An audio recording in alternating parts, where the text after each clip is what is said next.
Welcome to Technology Brothers, the most profitable podcast in the world. Today we are breaking down a bunch of hot takes and predictions for 2025, getting you ready for this year. It's a new year. We had to cover Vail yesterday, but today we're looking forward to the future, and we're starting with a great post from friend of the show, Molly O'Shea. She says, top 25 plus hot takes. There are, in fact, 33 hot takes for 2025. And this was fun. We participated in this. She asked us for a hot take, and we gave one. And she posted the full takes, and then she boiled them down. We should start with ours. It's hilarious because ours got boiled down. She clearly ran these through ChatGPT to give summaries, and you lose a lot of our humor when you do it. But what was ours? What matters is ultimately that we're correct and Yes. vindicated. Yes. And so what was ours again? Ours was 31. The equestrian market will boom as exited tech founders and Nepo journalists buy horses. Yeah, that's pretty accurate. And yeah, it's not. The only thing I would say here, it got condensed. It's not just Nepo journalists. There's people like Kara Swisher who make $100,000 an episode. She's also yes, but I'm just saying family. she can buy her own horses, right? Now, yeah. She doesn't have to go. She could buy pretty world class stallion almost every episode. Yeah, there's kind of two dynamics going on in the liquidity markets right now. It's like the IPO window's open, so there's going to be more liquidity for early stage founders and employees and entrepreneurs who have been working really hard, creating a lot of value, building real. And the M&A market broadly coming back. And then secondarily, as another factor, a lot of trust funds are unlocking now for the journalists, and so there's just going to be a flood of cash coming in. Yeah, and obviously that's going to drive equestrian. And we'll be participating as well. Yep. Yeah. Exactly. So let's go through these. Number one, don't die will become the blueprint for Maha. Okay. So one thing that's interesting too is these predictions were made by individuals, not just Molly. Yes. But we don't actually have the context on who did it. So that allows us to be pretty unconflicted and ruthless. Yeah. So anyways, don't die will become the blueprint for Maha. I'm going to say hard no on this. I think Don't Die gets a bunch of stuff right, but Maha is so much more about getting the basics right. Like, let's clean up our water supply. Let's, fix school lunches, these sort of basic things, where Don't Die is this sort of hyper optimization, get your biomarkers checked monthly type thing. And also it's kind of like overkill for the average. The average person should exercise daily, eat whole foods, get some good sleep. You can kind of think about it like Don't Die is like bench pressing 2 plates. Maha is more about benching 3 plates. Yep.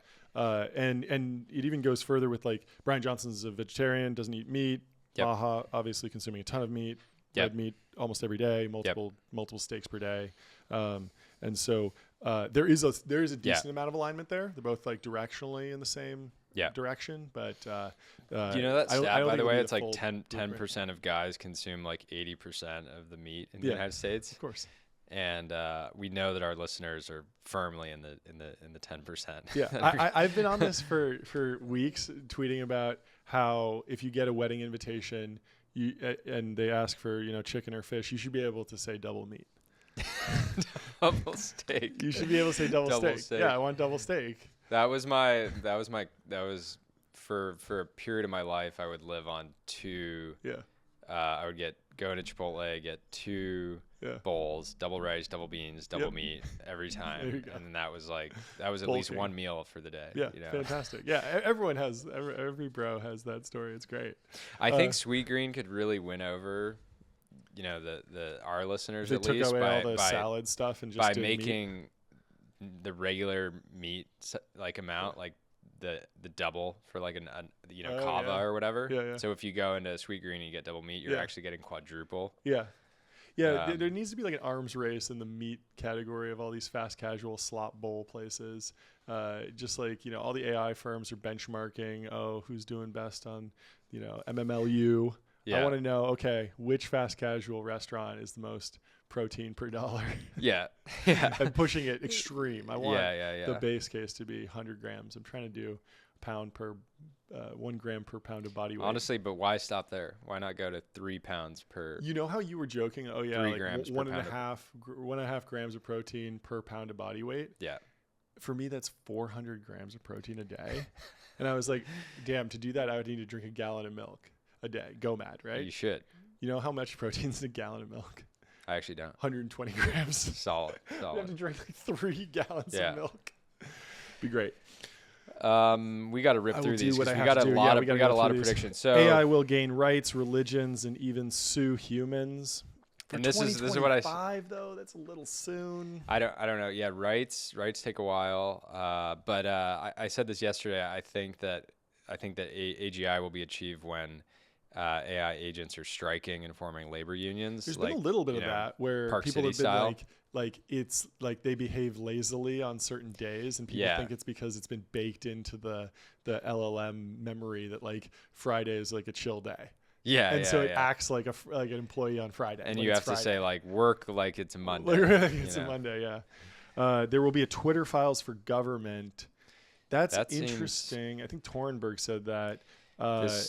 If we went too deep here, we might I've never been happy with the declassifications that have gone on. Yeah. There's been so many times where it's like, oh, this person's going to blow it wide open. Even the Twitter files, I didn't think were that crazy. Yeah. It was like, oh, really? Like they blocked some accounts. It's like we knew that when it happened. I don't know. The new X Files is they were you just can't post about the guy Adrian Dittman or whatever. If you try to post the article, it just says like error. Yeah, isn't that because it doxes him and he's anon? And Maybe. So Elon's been against doxing, and so I think that's actually kind of consistent. Sure, but like it is. The information's already out there. Yeah, it is culturally important. Corporations will pay for emotional harvesting to train AI. I don't get it. Luigi Mangione and Sam Bankman-Fried will launch a blockchain healthcare protocol from prison. Silly. Pass. I don't think that they're aligned in any way, and it's just a wildly different. Like SBF still maintains that like he fucked up on accounting, and Luigi like murdered someone. Like I don't think that they're as aligned as people think. Privacy will become a luxury, with offline life becoming a status symbol. Wrong. Obviously, you want to be extremely. Yeah, I mean online. the second part is true, but that's also been true forever. But the classic thing, if you're a VC making predictions, just say what was true for the last year. Sure. And you sound like. Also, it sounds like people who just are bad posters are like, actually, privacy is a luxury.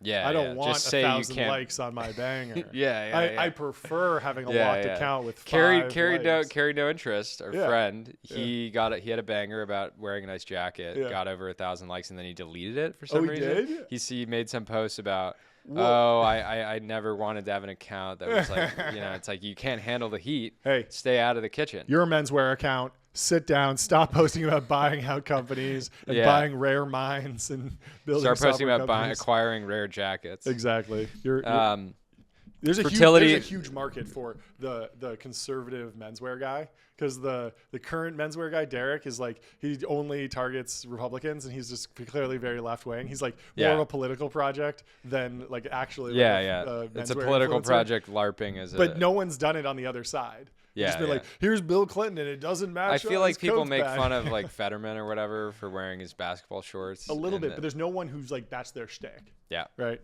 Big opportunity. 7, fertility rates will drop globally, prompting governments to fund reproduction startups. So at the rate that we're having children, I think we're going to be able to keep rates up. I don't buy the government's funding reproduction startups. Drop the startups. There are other ways for governments to fund reproduction, and it's just like cool incentives. It's just the child tax credit. Like the tax credit's crazy. You don't want the government funding startups. We learned this from Solyndra. Like they fuck it up. I don't remember what the actual tax credit is that you get for hiring like staff to help raise your kids, but it's something like we spend 15 times that credit amount on childcare every year. Like it just. Bringing up that makes a lot of sense, and would be a it would be cool if there was like a Maha style movement for pronatalism, fertility in America. Like, what laws would we change? There's a big one about car seats. You know this, because the car seats are so bulky now, and they're so big, and they're required like super late. Like you can have like a 7-year-old who's like 100 pounds, and you're like still in the car seat, and you can't like. So it requires families they can't have bigger sit in the back cars, of the station wagon anymore, so you can't even get a station wagon. So they don't make them anymore. So you have to buy the 3-row SUV. That's obviously more expensive. Every SUV is like $10K more than a car, and so and you talk to any parent, it's like like we wore seatbelts, but we sat in the back seat, and there were 4 of us, and we just like buckled up, and it was fine. AI agents will disrupt traditional search and internet business models, applying real pressure to Google's dominance. Interesting. This is funny because I don't know who made this prediction, but we're going to talk about this later. Fred over at USV says Apple and Google will leverage their existing market power to surpass OpenAI, ChatGPT, and consumer AI prompts by the end of 2025. It's a classic. So I feel like the real risk here is that Apple just builds in basically. I don't think it's Apple. I think Google is the one. No, I know, but eventually Apple will say, "Hey, this $20 billion a year from Google's nice, but we could just create a better." I disagree with that. You think they're just going to? I disagree with that because that $20 billion is 100% margin. They don't have to do anything, and they know that like anytime they need to manage a new business line, there's risk and it could go wrong and stuff. And Google's just the best, and so and AirPods, which are like the biggest hit ever. But this is the classic. Like, is AI a disruptive technology or sustaining technology, sustaining innovation, disruptive innovation? And I mean, there's a poly market now for who will have the best model by the end of Q1 or Q2 or something, and Google is actually in the lead, which is interesting. They certainly have the scale and the data, and so it'll be interesting to track that. Starlink will become the dominant internet and cellular provider, a critical layer for AI data stacks. Interesting. I don't know about dominant internet or cellular provider. That's super. And I don't know. Rollout. I'd love to hear why this is directly relevant to AI data stacks. I don't understand that part either. But sounds cool. Yeah. Sounds I mean, super pro Starlink. I do think that every founder, CEO should buy a Starlink and have it, because you cannot afford to not have good internet whenever you're traveling. Like, if you're going to be in some weird place, the internet's not going to be good. You're going to miss calls. And the cost is so low that you can't afford not to have it, and you can expense it. The S&P 500 will end below 6,000, down or flat on the year. Bearish. I completely disagree. I think things are going to rip, but we'll see. Cool. The rise of AI slop will put a premium on handcrafted content, much like this. Filmed in a beautiful possibly studio. Restoring trust in mainstream media. I think that's an interesting point. So the rise of AI slop will put a premium on artisanal content, possibly restoring trust in mainstream media. And it's funny because mainstream media, despite everything that they've done, still is the most trustworthy place 100% to get news. If you just go for like the facts, like the fact checking at the New Yorker or the Wall Street Journal. It wasn't until we launched the Truth Zone that we became the most trusted news source. And I also think it was very important that we launched this podcast when we did, because like people joke, oh, it's AI generated or whatever, but like clearly we're not actually generating 3 hours of above Sora level video per day.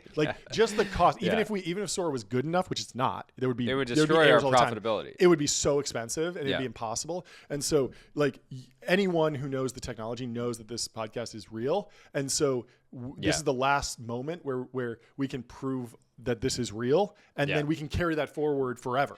So even if it's possible to clone us, and the other thing is, you will know that we didn't do it, and then we stayed forward. As long as you trust us that we didn't swap ourselves out in the future, the reason that people can trust us is that we love podcasting so much. We love Podcasters High. We would never stop. It's a high that cannot be experienced in any other way. And so even when the models get good enough to just fully generate the content, why we would be not doing our favorite thing in the world, right? Which is podcasting. So it will never happen. Let's go to 12. AGI is a marketing scam. It's overhyped and far from realization. We talked about this earlier. Sam Altman runs a company with not billions, but hundreds of millions of DAUs.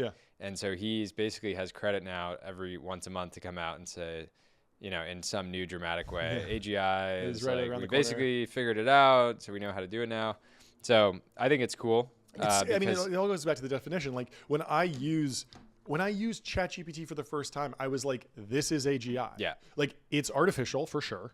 It's very general. You can ask it about anything, and it's definitely intelligent. Now, is it the smartest thing in the whole, smarter than every human? And can you make it make mistakes? Can you make it do? Of course. But like, it passes the bar for me for just like being artificial, general, and intelligent. Show ChatGPT to somebody in the 90s, and they would. And so clearly, I think we need to move from like, there's the AGI stuff, which I think we've achieved. And then there's ASI, the super intelligence, where it's smarter than everyone. It's reinforcing itself. There's no employees at OpenAI because it's just building its own system or whatever. But then there's this massive gap in the middle. I was kind of trying to come up with like a phrase for it, but like I liked AEI, like artificial economic intelligence, and trying to measure it just in terms of profit, essentially, and say, right now, OpenAI O1, ChatGPT Pro subscription, Sam said they're losing money on it because people are using it so much. But there should be an evaluation where you go and the prompt is just make money, and it goes and finds a job. Maybe that's just on Upwork doing like little tiny tasks, but it goes and does that and just makes money. And then what is the total value? And at some point, the value of like these AI systems directly producing cash flow will be higher than humans. Yeah. And it'll be 50-50. What's happened to the market caps of Fiverr and Upwork and these I mean, I think that those will still be valuable because they're aggregation platforms around like the type of task. They are independent of who's doing the task. No, I just mean more. That's true to some degree, but I'm just saying so much of the work being done on those platforms is very low hanging fruit for models. True. The question is just like how does the model go and find the job? But it's interesting. Fiverr's still trading fine 30% over the past. Yeah. So, I mean, I like tracking things more quantitatively than these like qualitative. We move the goalposts every 6 months for what AGI is. It's like I think the Turing test was great because it was binary and it was very clear that we jumped past that. And then we need to swap the benchmarks to the models getting money. Right? Yeah, like exactly. AI, making it's like money. How much? Yeah. How much money are they making? What's your hustle? Exactly. Yeah. And are they making 1% as much as humans in terms of total global GDP? Are they making 50%? At a certain point, there's going to be like, okay, they're doing everything, but there aren't humanoids yet, so they aren't doing like the farming and the plumbing or whatever. But they're doing a lot of the white collar work. And then there'll be a question about like also just literally just tracking how big the models are and how much energy is being expended on AI. That's a much more valuable thing to track because everyone's saying if we scale up another 2 orders of magnitude, it's AGI, it's ASI, whatever. But the question is just like, how are we tracking against that? Because if we go through like a Moore's law flat line for a couple of years, like we're going to feel that one way or another. Yeah. Right? Yeah. And so I think one thing's clear. Clearly, intelligence is a spectrum. Yep. We're already on that. Yep. We're already on it. And yet it's still beneficial for people that are having to raise billions of dollars to constantly say, we're on the precipice of this great moment. Yeah. You need to get in before AGI So I is wouldn't achieved. call it like a marketing scam, but it's certainly a buzzword. Yeah. Right. In the sense that like the cloud was a buzzword, but it wasn't a scam. Yeah. Right. What's the next one? Climate startups will rebrand as energy independence to appeal to conservatives. Huh. Yeah, that makes sense. If you're doing solar or wind or nuclear, like Isaiah Taylor's going down to Mar-a-Lago in a few days to do a conference on nuclear, and a lot of the nuclear companies that I know a lot of these founders, they don't care about politics at all, really. Yeah, like, it's just about, and energy itself doesn't really care about politics either. No, of course except not. when there's subsidies involved. Yeah, but in general, energy is energy. Yeah, we need a lot of it. Yeah, we should make more of it. Yeah, and I don't think it should be. Yeah, I talked to a guy who is consulting for like the oil and gas industry. If you take your climate tech company, rebrand around energy independence, you might be able to get some cash from Donald Trump Jr. There you go. 1789 Capital. He's big into the anti. Let's go. 14 AI wearables will flop, but Meta will dominate AI hardware. Those seem at odds. What is an AI wearable if not a headset? If not AI hardware. I think Lindy Man said something recently where he was like, we need to get the phone built into glasses because the aesthetics of a bunch of people at a cafe sitting around with your neck cranked over, just using your device are terrible. So I think what about AI wearables will flop? And I think it's too early to say that. I think you have smart people like Avi who have so AI. much. I was thinking VR wearables. Like Yeah. Okay, AI wearables like so this is like friend.com. The Humane. Well, a lot of them have already kind of flopped. Yeah. There was the Humane pin that was really rough, and then what was that other one that was a little Rabbit. That one seemed cool for kids. So Humane also pivoted. I don't know if you saw this. No. They basically are making this OS for your devices now, and it seems. I really thought Rabbit should just focus on a cool device for kids that gets them off the screen. Go take a picture of a flower, tells you what the flower is. Or it's basically redesign it as a radio for parents and their kids. Exactly. So we've talked about the Yodo, how that's a really cool device. Like there's a bunch of things that you can do there. Yeah, I always felt that a lot of the wearable companies would have done better going for the kids market because kids don't have phones already. Parents want them off devices. So if you give them an audio native device, it makes sense. And so Meta will dominate AI hardware. The Ray-Bans are decent. It is cool to be able to wear the glasses and listen to a podcast and then immediately say, hey, Meta, what year was this building made that I'm looking at? Like that is cool. I like having an LLM just that I can talk to whenever. That's nice. But Apple still has like so many moats there with the AirPods and the watch and the phone. Like I think that they're, I don't know, dominate is the right word. Let's move on to 15. The taste renaissance will replace content creation with artists. I like that. We think of ourselves as artists. We think of ourselves as capitalists. And, capitalist first artists. A good artist is the best artists are highly commercial. So yes. Andy Warhol said that. But I do. So I think like I would just take this in a different direction where I think that it's going to become increasingly hard to compete as part-time content creators. When there's billions of machines creating AI slop constantly. So you look at David Senra. That's like he just focuses on his podcast 24/7, and it's impossible to compete with him. Independent media will overtake mainstream media. Number 16. That's the flip side of the other restoring trust in MSM. I agree. I just feel like there's still so much value in the stamps of CNBC said this is true. CNN said this is true. There's always going to be. I guess the question is like if you're adding up the market cap of News Corp, New York Times, CNN, all these different, everyone that owns Wall Street Journal and all that, you add up all those market caps and then you add up how much cash flow is Rogan making, Huberman, and you apply some sort of EBITDA multiple to that. This independent media is probably still smaller and it's probably not going to overtake it in 2025. That's an interesting. Do we include Spotify? Do we include YouTube? Because YouTube is definitely bigger than the mainstream media if you include that in the market cap. I do think independent media will eclipse mainstream media eventually from a revenue standpoint. I think it already has if you include YouTube. And Spotify. But then the question is what, but the only thing this to me is revenue is kind of a bullshit prediction because it's calling out a bunch of things that have been happening for a decade plus. So not the most interesting. Number 17, empire building will be valued over get rich quick schemes.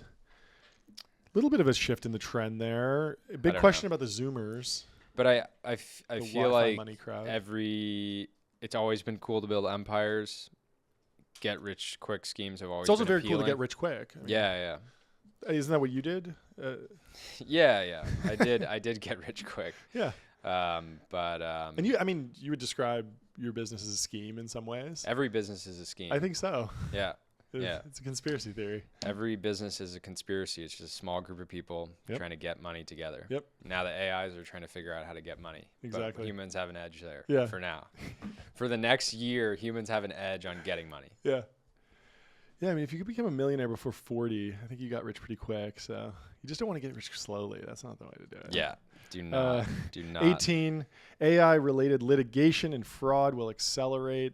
We've talked about this. A little bit of interesting game theoretic dynamic where it's like, it's going to be so easy to sue people with AI. There's going to be a million lawsuits. Like, well, it's also going to be very easy to defend yourself with AI. And so the AIs will battle it out and maybe it'll net out. And there's just like the courts are going to get even more and more and more backed up. Like they're already there's already year-long delays and cycles. I mean, the adoption level of some of the tech is insane. I mean, they still don't use cameras.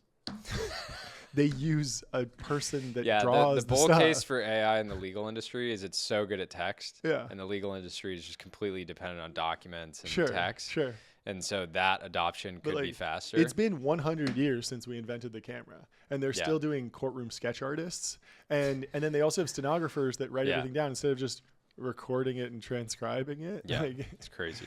Rough. A lot of this stuff is just so entrenched in like a bunch of like laws and stuff, and then there's jobs and politicians, and people don't want to change. It's just rough.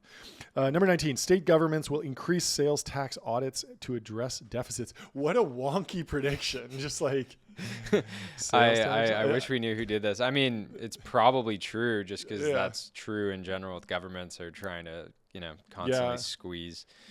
I don't know. I mean, I don't know how big sales tax is in some states, but I know that like everyone says like, oh, go to Florida, no income tax, but the property tax. Alaska actually has the lowest state tax burden of any state because they might even have an income tax that's very, very low, but then they also have really low fees and really low sales taxes and stuff. So something like Florida or Texas might have no income tax, but they might have higher business taxes or higher licenses, or they might make money in different ways because you can't run a state with no money. Like it doesn't make sense.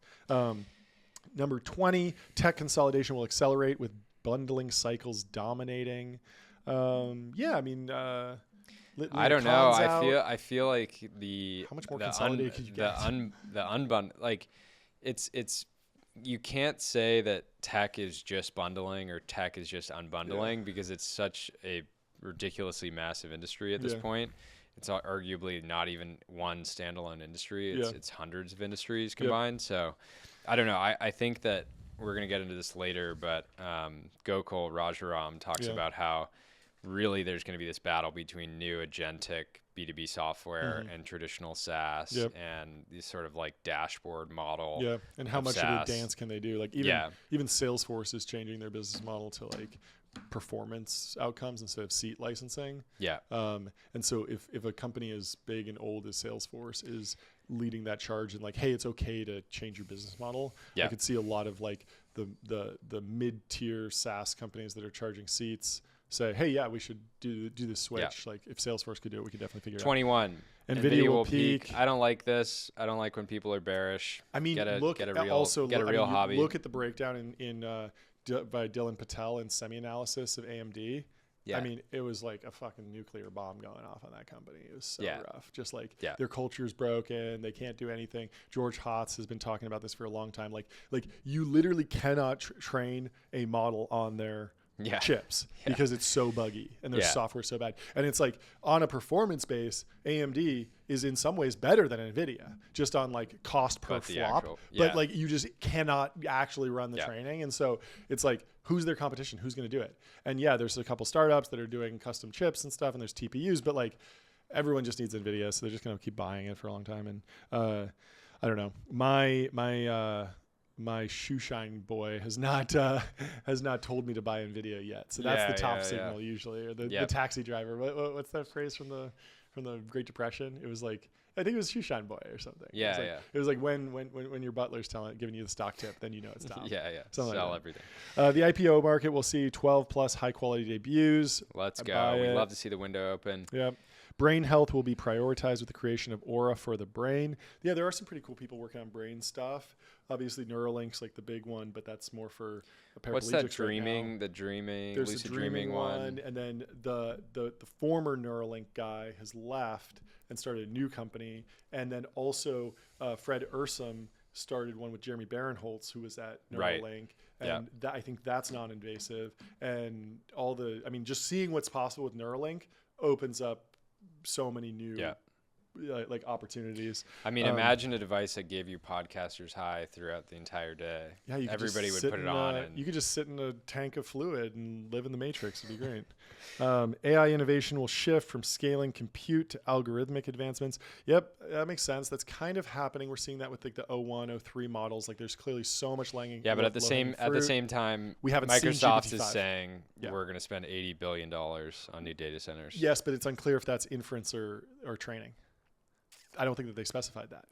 It's clearly both. I think it's clearly both, but they're clearly scaling. They're clearly planning on. I think everyone is scaling. Like everyone is thinking about what's the next order of magnitude larger pre-training run or whatever. Yeah. And there's a bit of a data wall, but they'll figure that out. And once they get all that together, there should be another level of value just from getting a GPT-5 model under the hood of something that's already been reinforcement learned to death, like the 01, 03 models.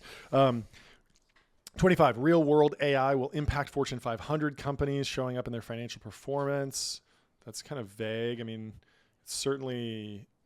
I don't know if this is saying it's good or bad, but I think it's see certainly companies affecting like stocks because everyone needs to call McKinsey and get something going. Yeah, and you see companies like Klarna. Klarna's the CEO has been very smart on getting out, just saying we haven't hired anybody in a year type of thing. I don't know if that's true. He should take it further. He should be like, I don't even go to work anymore. Yeah. My team wants something. I am not actually doing this interview right now. Yeah. I'm fully generated. I'm retired. Yeah. I'm post-economic, post-AGI in my, what is it? Fully automated luxury communist era. Yeah. I love that. Data center spending will shift significantly towards inference. That's what we were talking about with Microsoft. We don't know. We'll see. Tier 1 GPs from firms like Sequoia will leave to start their own funds. Maybe not. It's unclear. There's a lot of people that made a ton of money in the last run, and they might just retire. Yep. And so I agree with the departures Or thing. You do the smart thing, Sean McGuire, you just take over the fund. Yeah. Just become the fund. Yes. And then pivot the entire brand towards being dark MAGA. Dark MAGA. Yeah. It's great. Big move. The creation of Doge will bring back civic duty with tech talent competing with this is my favorite kind of prediction. You just say the thing that's been happening for the last 3 months. Everybody's like, wow, what an insight. But it's cool. It's cool. It's a cool trend. I'm bullish. It is definitely happening. A lot of tech people are going in and considering government jobs that wouldn't have in the past. But it is rough. I mean, you need to be post-economic because I think like a lot of these jobs are 150. Or there is a thing where when you go into certain positions in the government, you have to sell all of your assets. So the private markets are often, a lot of insider trading happening. If you're sitting, if somebody's sitting on a $10 million position of something they don't actually think is worth nearly that much, and they can go into the government, sell their, bags, and then, it's a good way to get out. Yeah, AI will accelerate drug development timelines by 3 to 5 years. I buy this just on the paperwork side. I mean, honestly, when we were dealing with the FDA and submitting PMTAs for these different nicotine pouch products, every single one of these, different color, different application, another 100,000 pages of text. We actually got to a point where I was talking to our software developer about using a Python API to manipulate Word documents to see if there's a way to go and basically do a very advanced find and replace. Well, LLMs do that basically perfectly. And so there's a million ways. The paperwork side. Just the paperwork side is huge on reducing the cost of this, higher throughput. And then also, ideally on the FDA side, they're using these tools too to comb through and find obvious errors and act as a first pass. Now, I imagine there's a bunch of laws that tell them they can't do that, and it needs to be human and stuff, and it's going to be very difficult. But and then there's also all the actual AI drug development stuff where it's let's pull all the data from everything, modeling and prediction and stuff. I mean, they solved the protein folding problem with AI. What was interesting about the protein folding thing was that when DeepMind solved that, the biotech stocks didn't move. And so I talked to a buddy of mine who's a biotech investor, and I was like, everyone in tech is freaking out about this. They're acting like it's like AGI, the biggest breakthrough ever. And it is really cool because it was this fundamentally hard problem and DeepMind solved it. But why isn't it moving the market? And he was like, well, it's not actually that big of a, protein folding is something that you can, yes, it's awesome to be able to just click a button on the computer and get the result. But before that, it was send it off to a machine that costs $50K and a research assistant at a PhD program will do it for you. And it's annoying and it takes time, but it's not actually the real barrier to innovation in the space. Happiness will be seen as the key to health, even over strict wellness routines. It is funny. AI is trying to predict the future so much more interesting because 5 years ago, 6 years ago, 10 years ago, it's okay, we're going to have more mobile apps. We're going to have more SaaS. And now it's becoming harder and harder and harder because we're getting the sense that AI is going to disrupt so much of our lives and the way that we work and how our governments work and all these things. It actually makes these predictions quite a bit harder, but definitely more interesting. Yeah. Software development will become as easy as creating YouTube videos thanks to AI coding assistants. Wait, did we miss 30? Happiness will be seen No, as... I just said that. Okay, so I have got to disagree with this. Okay. Business performance is the key to health, even more so than strict wellness routines. That's where I'd push back. Yeah, I love it. Because if you have business performance, you'll be happy. But if you don't have business performance, how could you possibly actually be happy? So software development will become as easy as creating YouTube videos thanks to AI coding assistants. That's true and happening with Cursor and Devin. We're seeing this.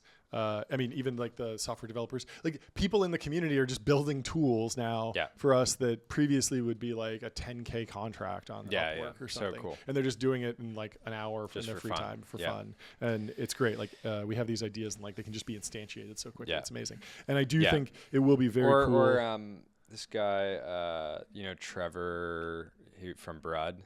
No. So Trevor, I don't know, blanking on his last name. But he just posted today that I tried to put it in the stack, that he just like made a SaaS tool for artists that are managing their like tours basically. And cool. It's so much easier. It's now in the same way that 10 years ago it was like, oh, I want a website. And you just like make a website. Now you can just becoming like, oh, I want this app. And you just make it. I got to get back into some sort of development stack and like get the tooling ready. Like the hardest part for me is not actually like, I'm pretty good at like writing the actual code. What sucks is like setting up the environment and figuring out how to deploy it and making sure it stays up. And if there's a cron job, it needs to run every hour and stuff, like all these different like DevOps stuff I always get hung up on. Back in like the Heroku era, it was pretty good. And I've seen like Replit and I've played with like a bunch of these different tools, but I want to be able to just like get with this, but I always need like a couple days of dedicated time and I can just never find the time. And the last one, Molly O'Shea will become the next Joe Rogan. Do it, Molly. Do it. But you got to podcast a lot more and you got to podcast for a lot longer. These 1 hour. Rogan built his business on the 3-hour podcast. And he started with people that were comedians. You go back and you look at the very first Rogan episodes and they're literally everyone's famous. It was insane what a tastemaker that guy was. Crazy. It was like Bill Burr. They weren't necessarily, were they not famous at that time? I mean, they were like okay comedians back then because it was 20 years ago or something. But it's literally every single person from the first like season or first year of Rogan has been on Rogan the last year.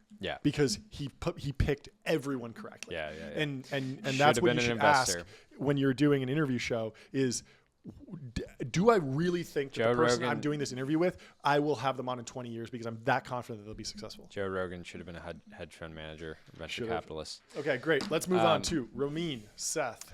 Ramin. Met this guy in New York with Pomp. Great dude. He also hosts a very cool event down in Newport, intersection of pro sports and venture. He did some sort of like, I think he made his money rolling up staffing agencies and built a staffing agency and then I think sold it to private equity. We love private equity. Really, really interesting guy. 25. He gives 25 predictions for 2025. Bitcoin hits 200K. Love it. A little bit lower than our price target, which I believe was 25 million, but but we'd love to see 200K. It's a good start. Yeah, one Bitcoin really should get you out of the Nautilus territory and into the grand complication territory at retail. S&P 500 sees another 15% gain. I agree. AI deflates SaaS.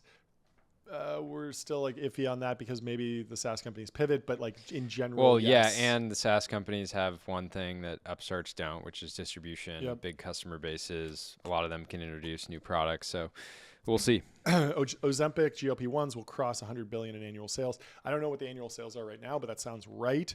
I was thinking about what is holding people back from being on GLP-1s. There was this kidney risk for a while. People thought that it gave you thyroid cancer. Shrinks your heart a little bit. Is that true? I've seen. You got to put the tinfoil hat on for that, or no. The studies came out showing that it might shrink your heart a little bit. Well, that could be good because you could be more ruthless. You don't you don't want to have too big of a heart in this world. If you have to fire a lot of people. Venture capital reverts to a cottage industry.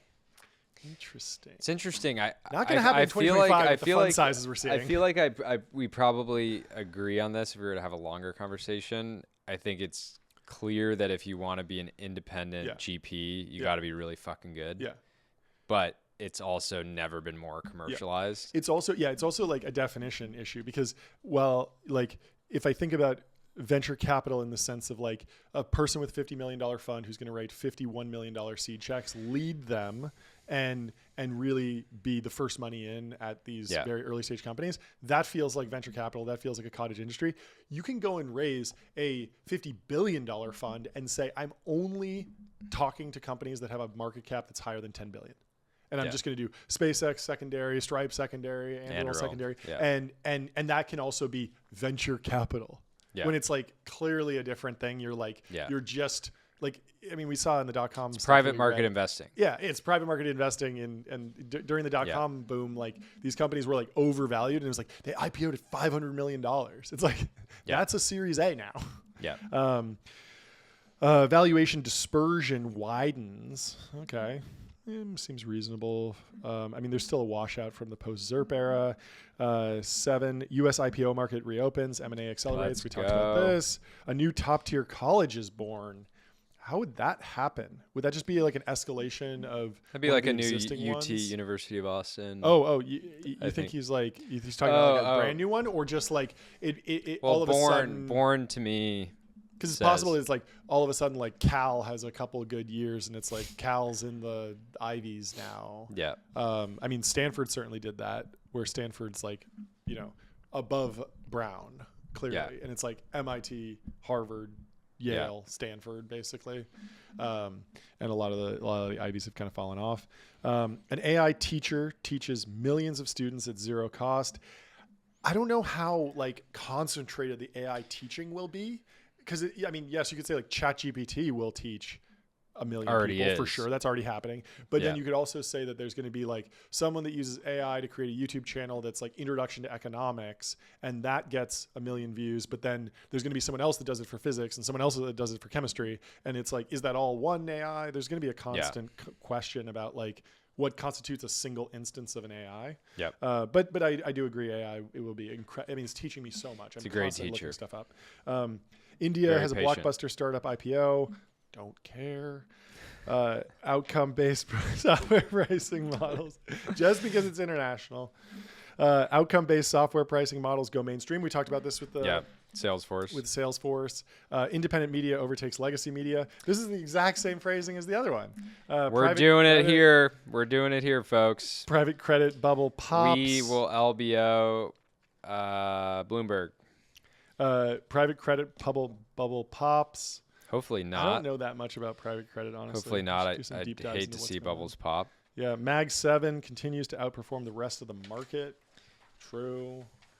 Longevity products go mainstream. Brian Johnson's kind of doing that. SMB M&A arbitrage goes away. True. If you're a Harvard grad, I think that it's going to be hard to start a plumbing company. Yeah, that we're going to look back and laugh that it became high status, making the search fund, repackaging, SMB ownership. And SMBs are awesome in so many ways, but there's a lot of them that are better built from the ground up than buying a company with $700K in earnings. Digital detoxes go mainstream.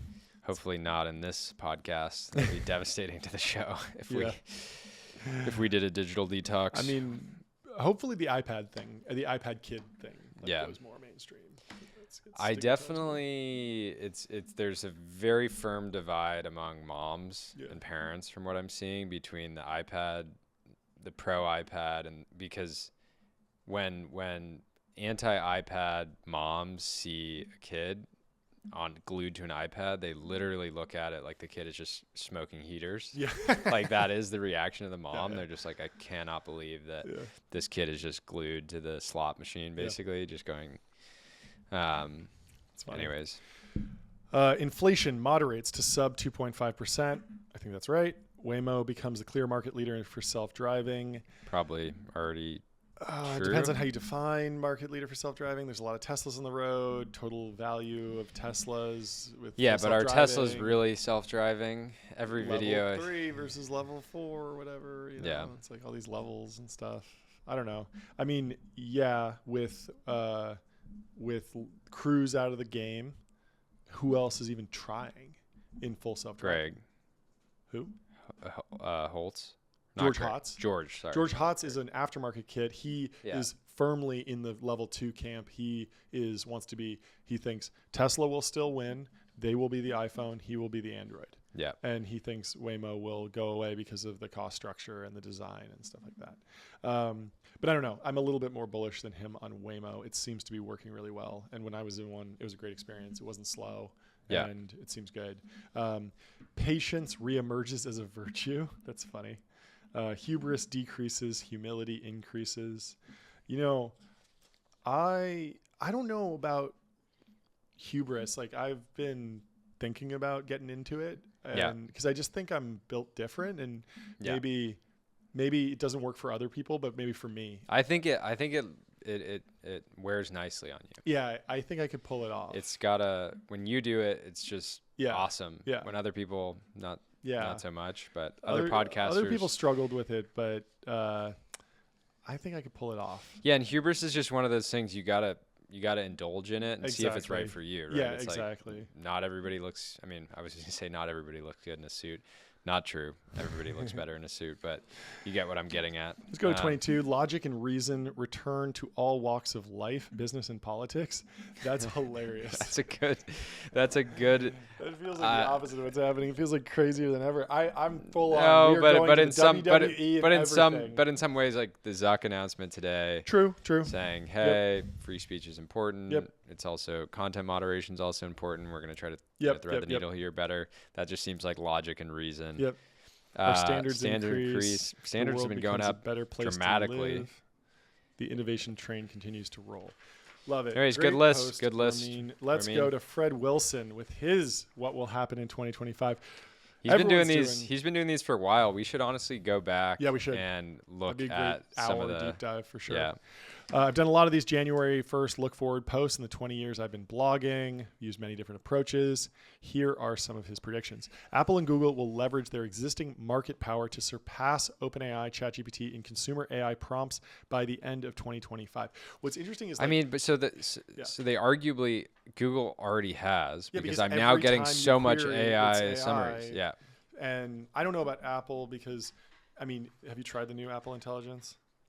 You sent me a summary. The summaries are funny and they're okay. They're not super useful, but just actually opening up Siri, I want to be able to just treat it like ChatGPT. Like, hey Siri, give me a summary of Fred Wilson's predictions over the last 20 years, and I should just get ChatGPT. But with this, it's like you have to link your account and then tell it hey, go to ChatGPT. Don't stick around on the local phone. I want you to go to the actual big model. And it's it's iffy. They'll figure it out, but it's it is tricky. And I still think chat.com and ChatGPT is still just mentally a place where people go. And I think underrated is I think if you look at some of the new product developments that OpenAI is working on, it's a lot of creating a notebook almost, where it's more collaborative and you can edit and develop a document. And I see it as a new workspace, like a spreadsheet. And I'm okay, I'm going to go do some work with an LLM, and I need a new browser tab for that. And Google doesn't have that yet. They have Gemini Studio and a million different beta products. They have the Google search results, which are kind of helpful if you're just searching. You don't want to see a million sponsored posts and links and stuff, but I'm never going to Google with I'm going to work on collaboratively and really understand this topic in depth. And because if I'm researching cars or something, I'm going to want to follow up and ask a bunch of different questions. Okay, give me the full history of Ferrari. Now compare it to Lamborghini. Now create a table. Now export all that. Now give me the highest, rank it, resort it, all this stuff. That's something that I want to do in its own environment, its own UI, and they don't have that.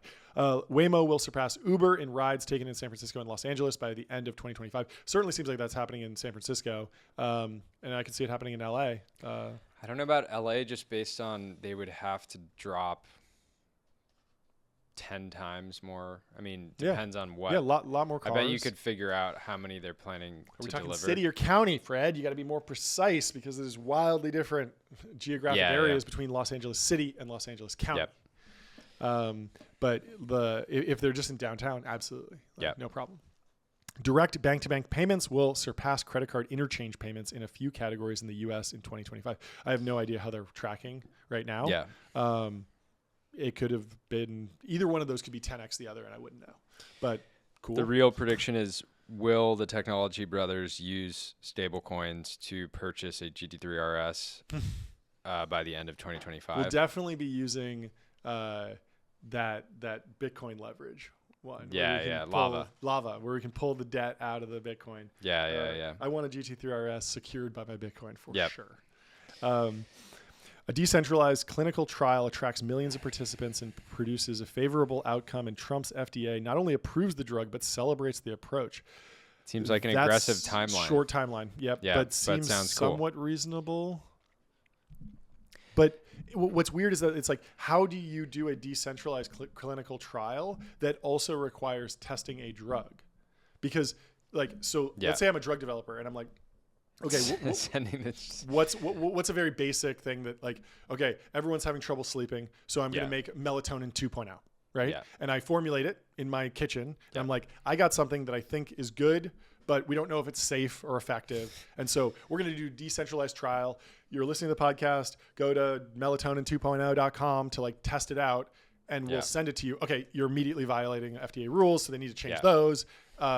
I could see a decentralized clinical trial happening where it's like everyone is sharing their sleep data, and then a recommendation comes out of that. I think it has to be data oriented. I could see Maha pulling something in where it's like, we want to know, everyone in America now has the opportunity to share their seed oil consumption and their body fat percentage, and we're going to run some massive correlative study on this. That could be interesting.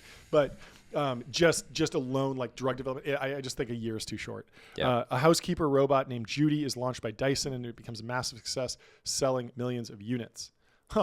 Again, timeline issue here. Are they planning to do this? I looked it up, and I didn't see anything from Dyson. I think Judy is some reference to a robot in some movie at some point. I just wonder, okay, so Dyson doesn't have a Roomba, right? And would a Roomba count as a housekeeping robot? Yeah. I don't know. Dyson's such a cool company. It is. Yeah. Senra's done 3 episodes. You got to go listen to Founders. I don't know the exact numbers, but he's posted about it, so you can go find those. NFT art Left for Dead at the end of 2024 makes a remarkable comeback, and the MoMA purchases the 6529 Museum of Art for an undisclosed sum. I don't know exactly what NFT project that is. It's not a specific project. It's a collector who's put together a bunch of stuff. Bunch of great NFT works. I mean, I think that art values come from stories. Yeah. Wasn't it Van Gogh cut off his ear? Yeah. By doing that, he canonized himself, and the art. There's probably another person this brother from that era. Cut off your ear, put it on the blockchain. Sell it to the MoMA. No, I mean Da Vinci. Why is the Mona Lisa so valuable? It's not. It is this groundbreaking, beautiful portrait, but also there's the whole history of Da Vinci inventing flying machines and stuff. That gives it more value. Yeah. And it's the same thing with Andy Warhol and commenting on capitalism and consumerism and stuff. The story is always what drives the value with these things. And so will some NFT project wind up having a fantastic story? Absolutely. I think Moxie Marlin spikes. Pudgy Penguins selling in Target. Pudgy Penguins is almost a different thing because it's it's just a commercial business. It's almost like a brand like Supreme or something where it will have value as a commercial brand. But I think just pure NFT art, which I wouldn't even put Pudgy Penguins in, will have value in the sense of one of my favorite things that we did back in the day at Party Round is we posted on. There was this time that was it was everybody would post reply with your wallet address and we'll airdrop you something. And so we had a bunch of people do that, and then we airdropped everyone NFTs that were ads for Party Round, which is great because you send somebody an NFT and it just sits in their wallet, and they actually have to pay to get it out of their wallet. So we just airdrop. I remember we put an ad in Dylan Fields' wallet that was this is an ad for Party Round, and Comic Sans. Yeah, see, that has a provenance where it's this stunt. There's history around it. There's a story. Those might actually ironically wind up being worth something. Yeah. The NFT that I think has almost the most value is Moxie Marlin's Spikes As You Sow.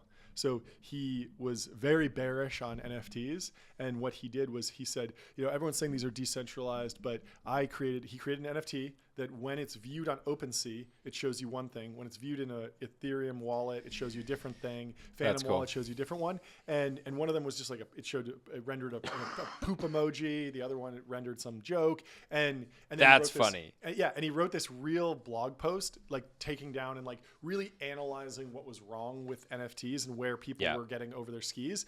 And I was like, that NFT, it's a one of one, and it's by Moxie Marlin Spike, the founder of Signal, like a world historic figure in terms of like cybersecurity. Yeah. It's like, and he's not an artist, but he's the only one he's made, and it's like super interesting. I tried to buy it off of him, but he was like, how much will you pay me? And I was like, I don't actually know. I haven't thought about what it's worth, but I should go and buy it from him. Let's keep going.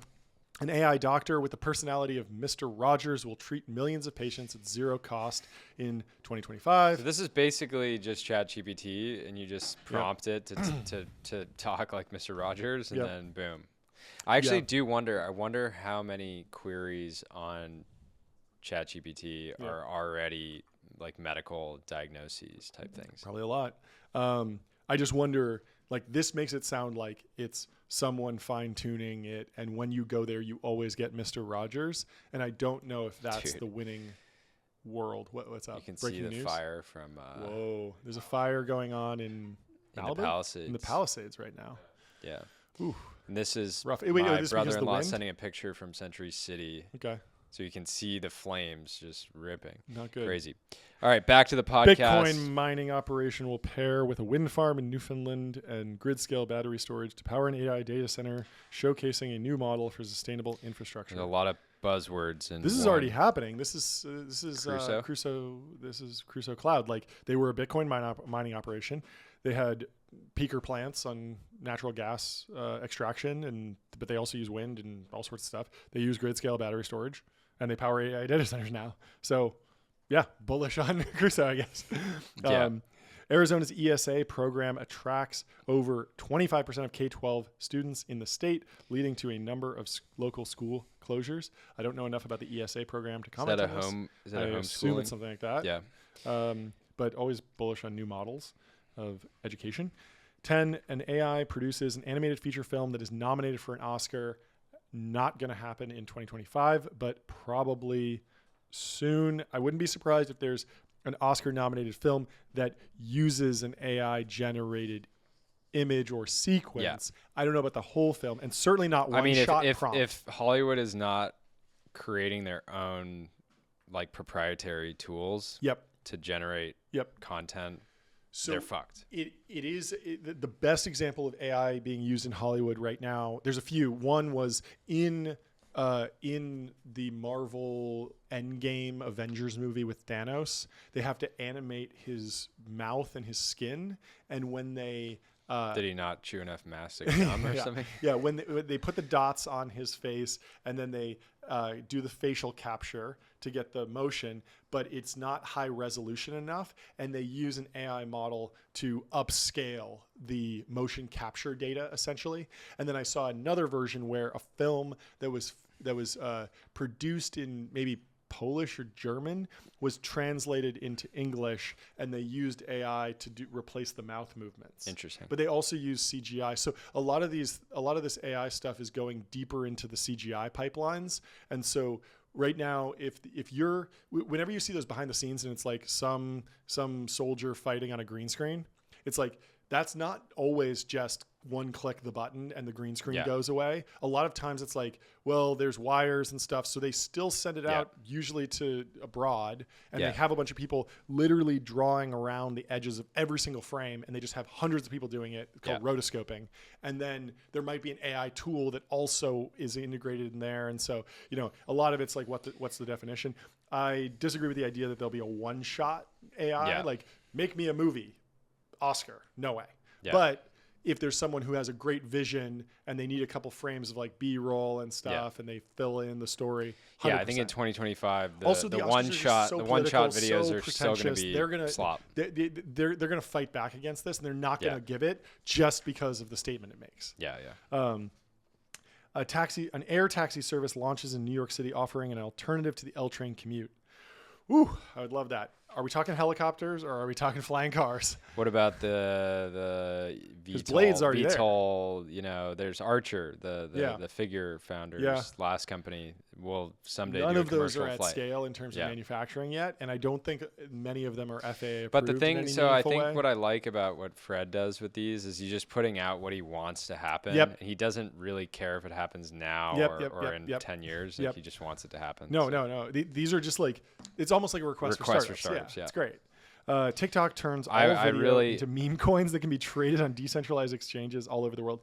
That's funny. I wonder, like that feels like useless if it's just collector items, but maybe valuable if you're able to instantly sell the revenue from a video. The problem is that TikTok doesn't have really long half-lives.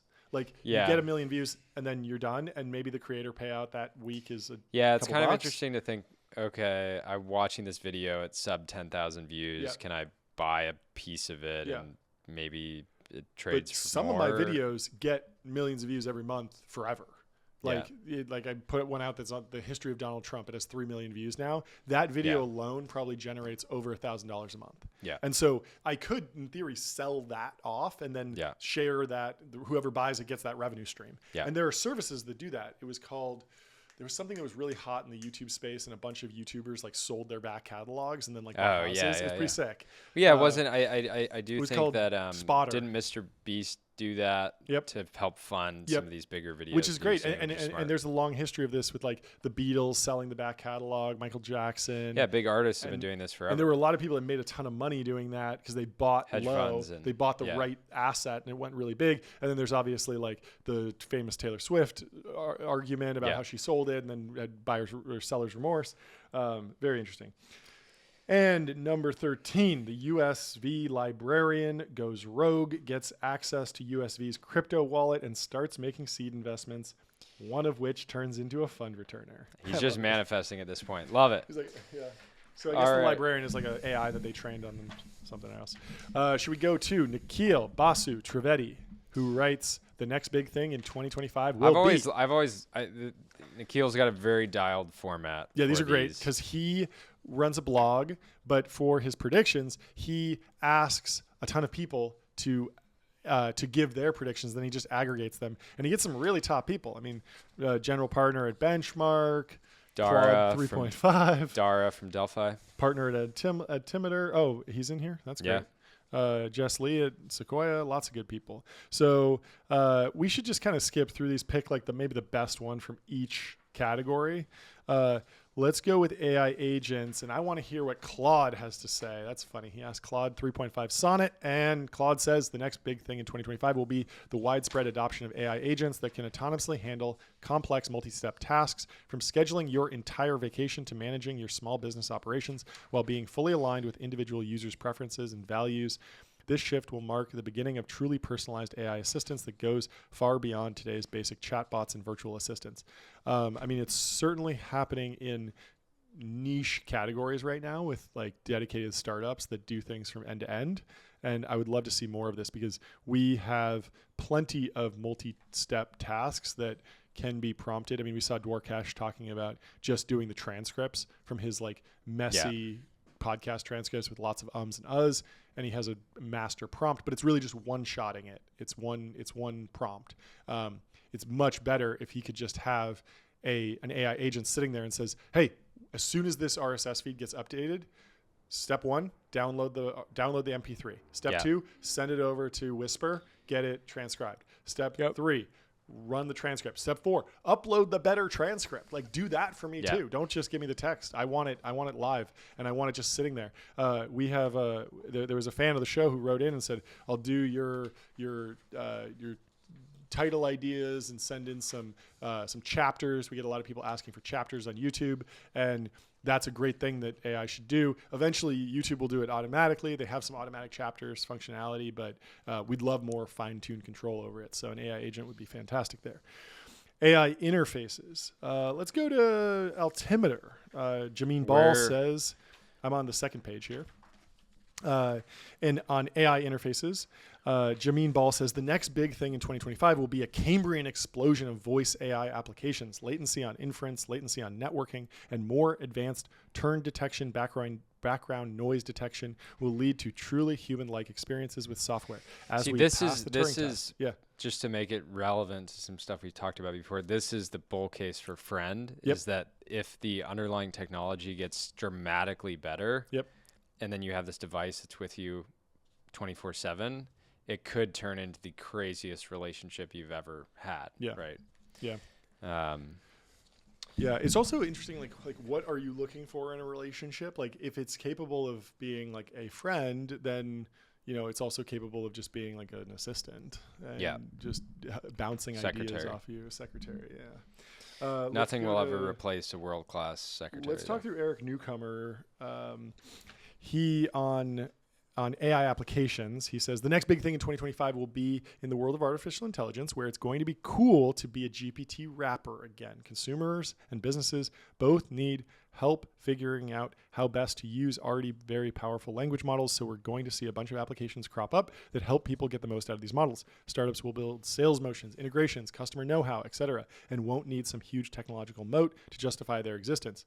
Of course, no one will want to call their company a wrapper. Think more GPT refiner. These companies will get data particular to their use case, do some human reinforcement learning, and deliver an easy-to-use product that leads the horse to water instead of intimidating empty you're basically building the interface for the model. Yep. That makes sense. AI-generated content. Let's go to Demir at Index. He says the next big thing will be video generation models. Video is the ultimate form of creative expression, and how we produce it will fundamentally be transformed as a result of next generation models. Yep, I agree. Have you played with Sora yet? I think I have access because I'm GPT Pro, but I haven't actually done it. I think it should be useful for our editors to pull B-roll and stuff, but just make the most unhinged slop B-roll. Some of the slop B-rolls, the question is when is it helpful to illustrate something?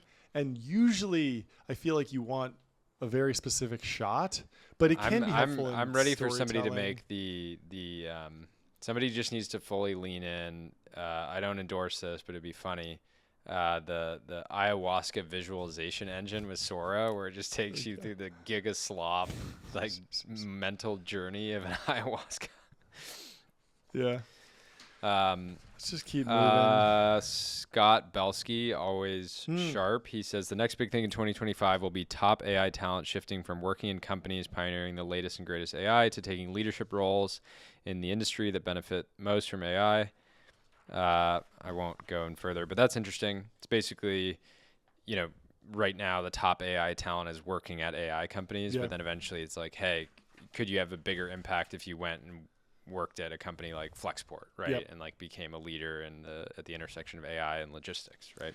Oh, let's go to Dara in the not AI category.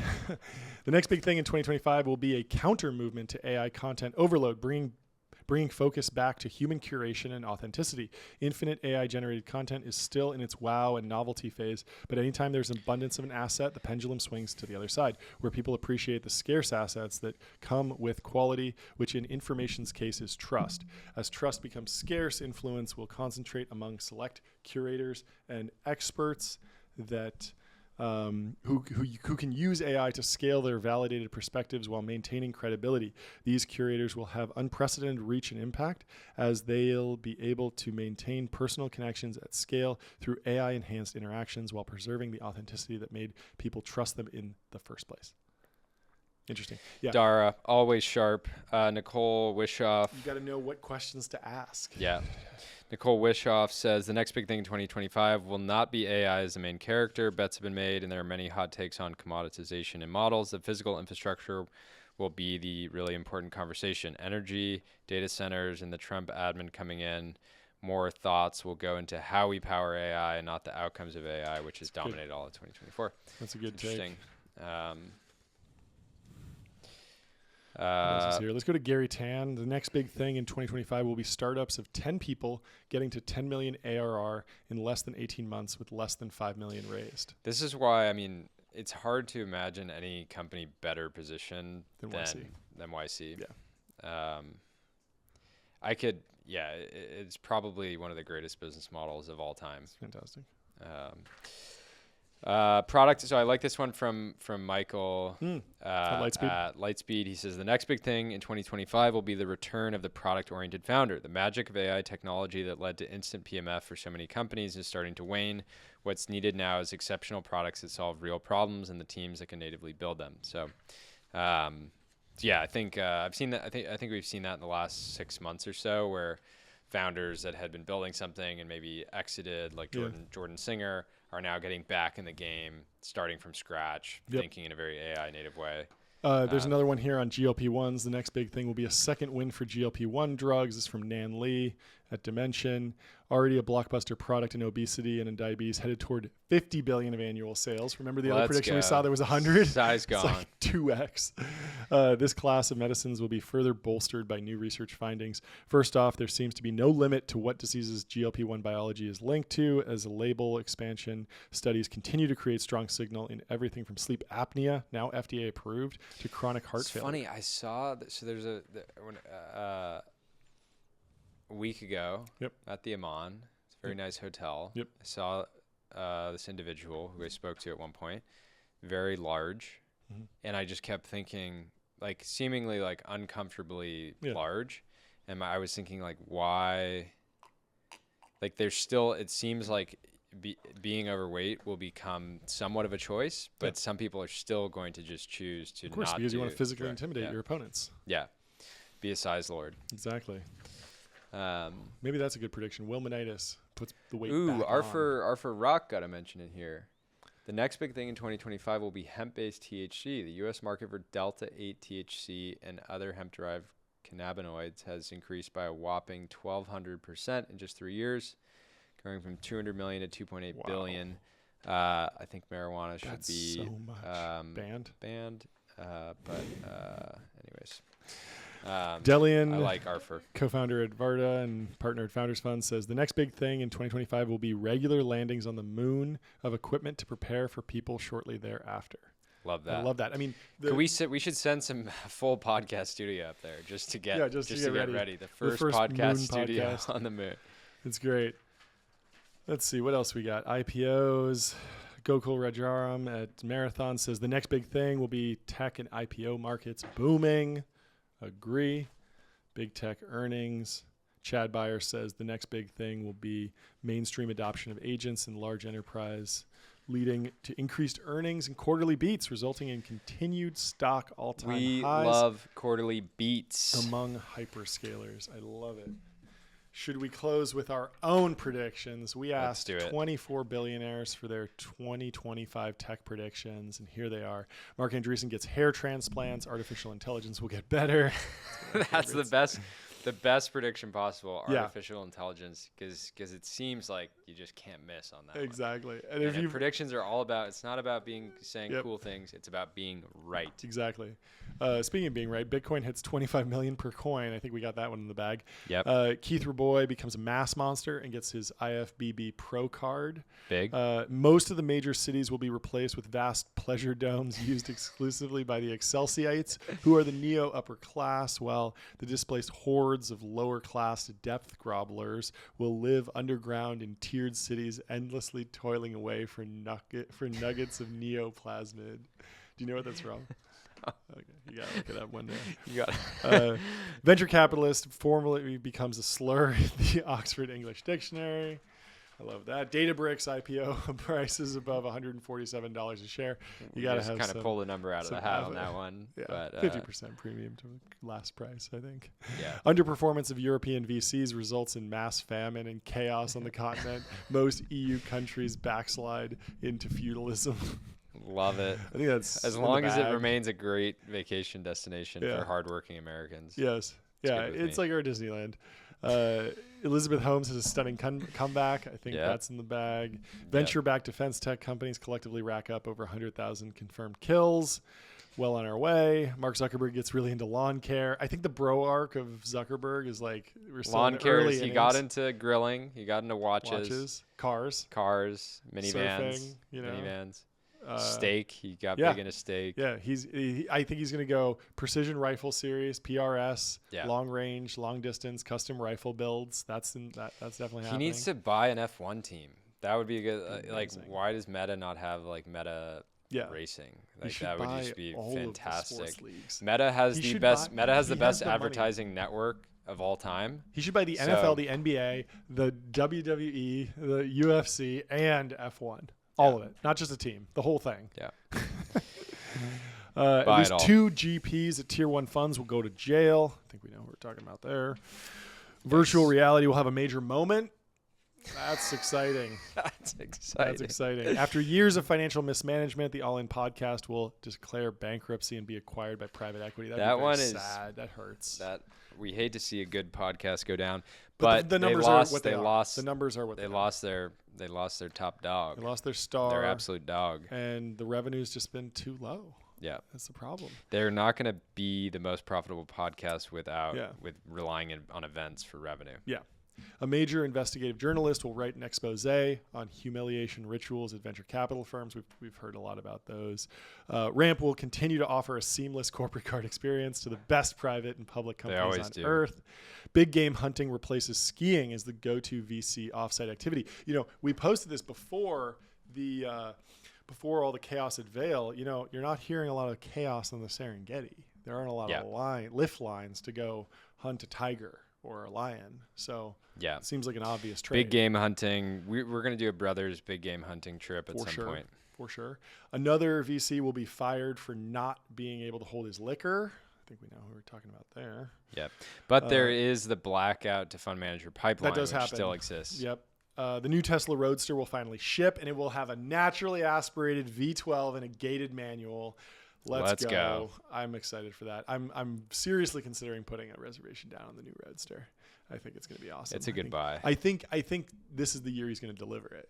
It's been forever delayed, but now everything's clear. Stock's at all-time highs. He's got all the approvals and stuff. He needs a new Halo car. It would just be so sick. Yeah. I think he's letting the Cybertruck kind of hype play out. Yeah, it's going to look so good. The Cybericon look like a Cybertruck Huracan. That'd be awesome. That'd be wild. I really hope he takes the Cybertruck aesthetics into the Roadster. I don't want the Roadster to look like the old Roadster at all. That's true. Or the Model S. If he makes a very Tron-esque. They all look exactly the same and they look super boring to me. The Cybertruck I think looks sick. So take very that, Tron-esque shrink it down. steel. That'd be so good. Yeah. That would honestly be if it felt more like a Lamborghini than a futuristic Lamborghini. Yeah, it shouldn't look like an Elise. That makes me want to. What's the actual? I think you put down $10K or something. Yeah. But the whole thing is you could just put money in Tesla stock. YC will fund a company that makes humanoid robots with guns for arms. I like that. YC's been getting more into the military industrial complex. We love to see it. LPs finally start refusing to back GPs that wear shorts in a business setting. Yeah, Good to see. One. Every tech podcast not releasing daily episodes will fade into obscurity in the face of relentless competition from the technology brothers. Fact check, true. Yeah, it's not even as much of a prediction. It's just a fact. Yeah, AI agents will cause homelessness in San Francisco to fall to 0%, but their methods will be harshly criticized by the public. Oh, what's going to happen there? Deadly. Brian Johnson will die in a hail of gunfire during a raid on a top-secret government biolab that contains a fountain of youth elixir. What did we miss? Let us know. DM us if you have predictions. And that concludes our deep dive on predictions for 2025. We have to dive into something. Let's take a quick. Let's take a quick break. Right, welcome back to the Technology Brothers. Still the most profitable podcast in the world. LA is still burning down. We're still podcasting. We have some breaking news, though. Mark Zuckerberg has announced that Meta will be relaxing the, what do you call it? censorship, I guess. Censorship. Hey guys, we're dialing back the censorship. It got kind of out of control. The announcement video was so funny because Zuck has this style where he's just like, direct to camera. He's just like, hey guys, I just want to give you an update. And normally it's like, we're really excited to announce like creator monetization. But with this one, it was just like, oh my God, it's getting so much more extreme. And it's just like, we're not going to penalize people for, talking about politics anymore. And it's like, okay, that's pretty reasonable. And he's like, we're gonna have this community notes feature, and we're gonna let that do a lot of the work, so it's community policed. And we're not good. Like the automated systems make a lot of mistakes. And it's like, oh, that's reasonable. He's like, oh, and by the way, we're moving our trust and safety organization from San Francisco to Texas, to the great state of Texas. It's like, oh my God, that's like a bomb going off in terms of cultural change. Yeah, wild. But all of that is just a sideshow to the real reason why we need to talk about this story. And clearly the real reason why he made the video. Yes, 100%. It's because he needed to show off his beautiful $1 million Grubel 4C Handmade 1 watch. And so we have a post here from Didi. He says, Zuck was wearing a $1 million watch in his community notes announcement video. Nothing says I understand the culture shift of the community more than a watch that costs more than most people's houses. That's true. I don't know if he's joking, but like that's true. It's like the era. This is authentic. He's not messing around. He's a billionaire. Yeah. He should have $1 million watch. Why not? And it's a cool story. And we're going to take you through what makes this watch so special and why it's actually fine and cool and great. And it's awesome that he's a celebration of his success. Yes. Meta's success. And watchmaking. The numbers he's put up, not just a billion. 1.5 trillion. The big T. That's how much value Capital the man's created. Capital T. I was trying to run the numbers, and I was like, anybody that creates $1 trillion company should wear at least $1 million watch as their daily driver. Yeah. Period. Arguably, if you adjust just for his wealth, I don't know if you can find a watch maybe on Temu. If you make $100,000, the equivalent watch as percentage of income is like a 5-cent watch. Yeah. Like he spent Zuck is at a point where I would actually like to see him utilizing the real estate on actually both watches. Yeah, and also you got to ice this out. He should definitely be icing this out. Flood it with ice out the handmade with the top tier diamonds. Flood it. Flood the no lab grown diamonds. No. Straight from the earth. Exactly, the organic, most expensive. Take it farm to table diamonds. It's got to be in the 10. 50, get into 100 million, make the what's the watch race, the hallucination. You got to make that look like a Casio. Yeah, make it look like a Casio. Okay, so the Grubel 4C Handmade 1. It's a 43.5 millimeter in white gold. It represents the pinnacle of old world watchmaking techniques in a modern era. Priced well into the hundreds of thousands of dollars, often cited around or above 800,000. I saw one for sale for 906,000. Interestingly, giving it away. Interestingly, there was a news article that said it was $900,000 watch. I found it for 906. Let's put him in the truth zone. I want a community note. I want a community note on it. There are only 2 or 3 produced each year within the realm of haute horology or high horology. It occupies a level of craftsmanship, exclusivity, and finish that sets it apart from other superlative luxury watches. There's incredible rarity, only 2 to 3 pieces made per year. Each requires 6,000 hours of handiwork.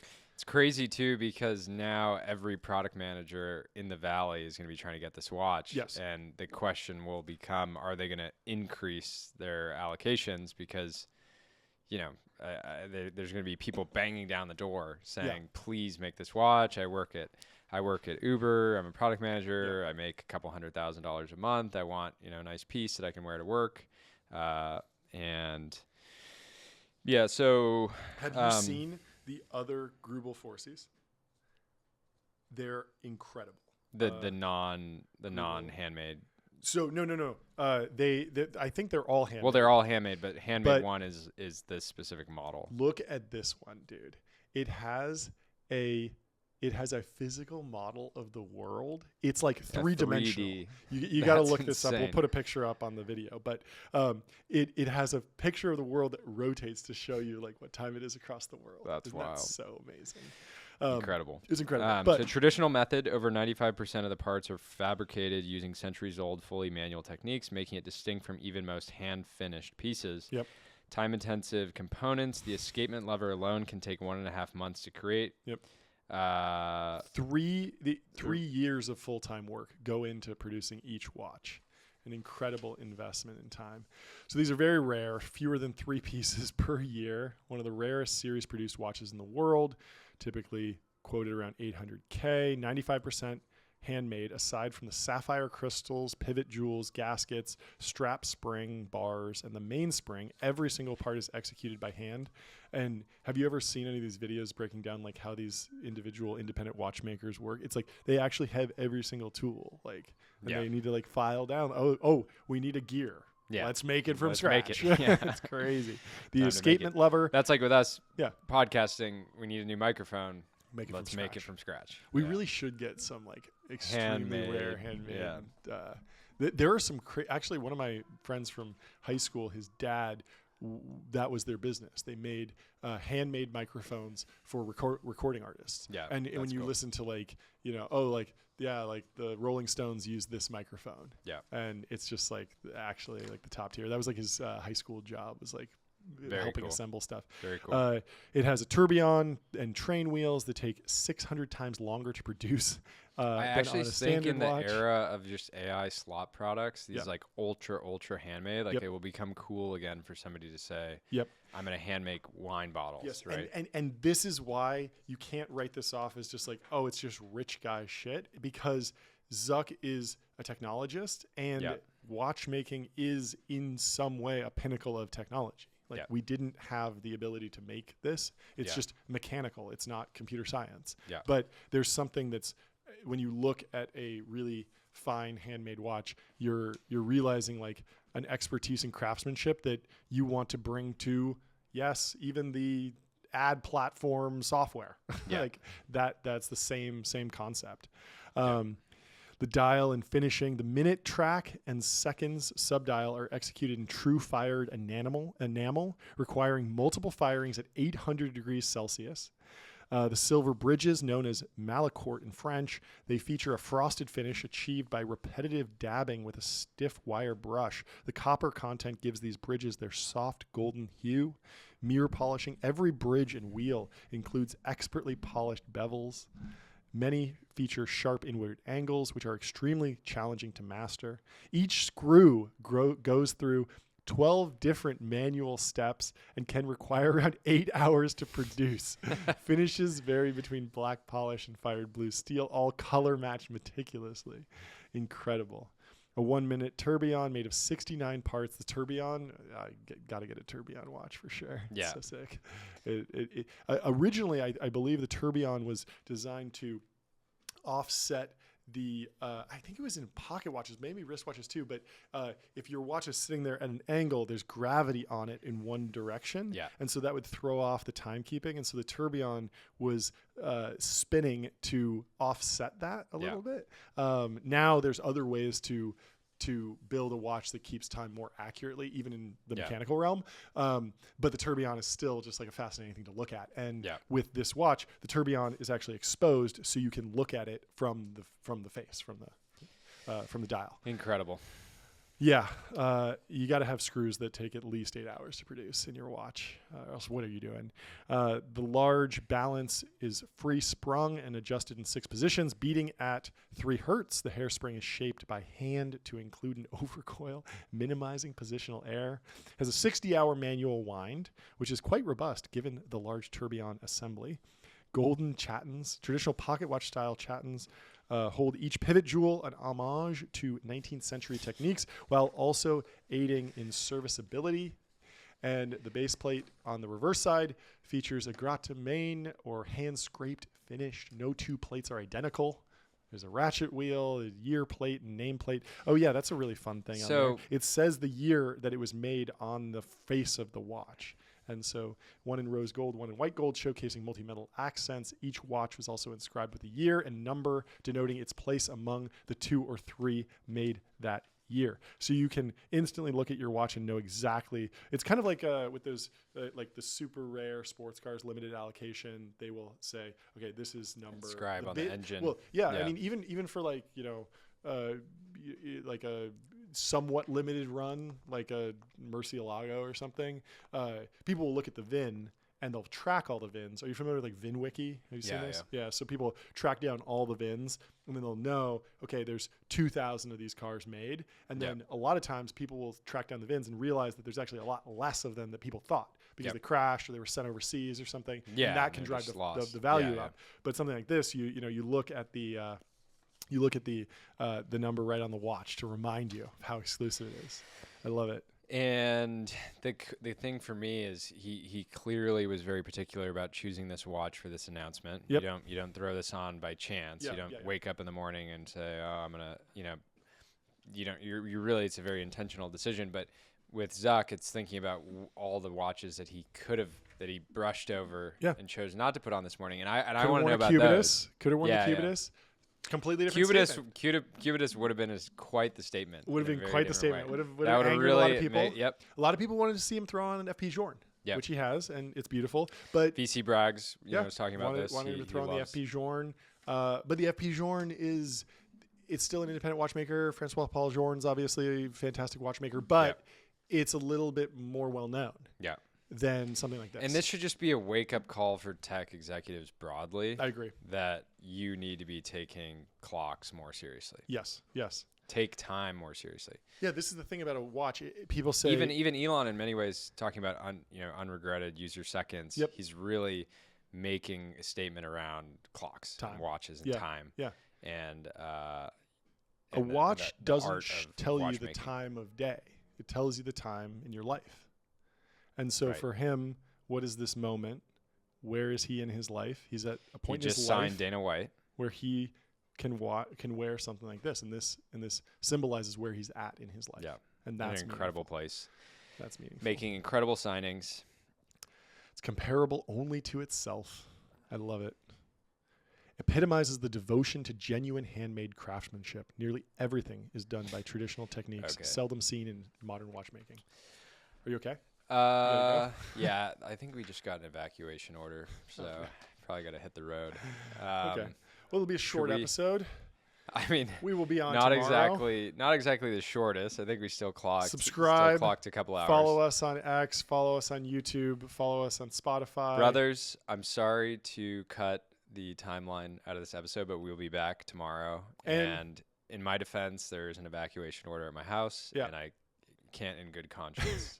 And we have some great polished pieces going out on X. These are the Brother of the Week award, the Reply Guy of the Week award, the Size Gong, the Personnel News. Yep. We've stopped doing those within the episodes. We record them before, we edit them down, and they go out exclusively on X. They're exclusive clips on X.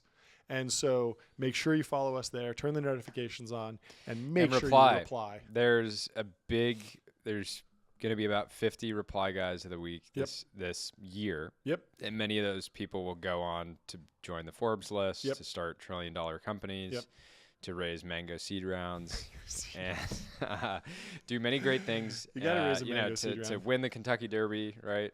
To win UFC championships. We can't get out of here. This one is encouraging to you. You might be worried about your house burning down, but we're going to Josh Steinman, and he's saying, good morning. We are going to win. And that's a great place to close it. Thank you, brothers. We'll see you tomorrow. Bye.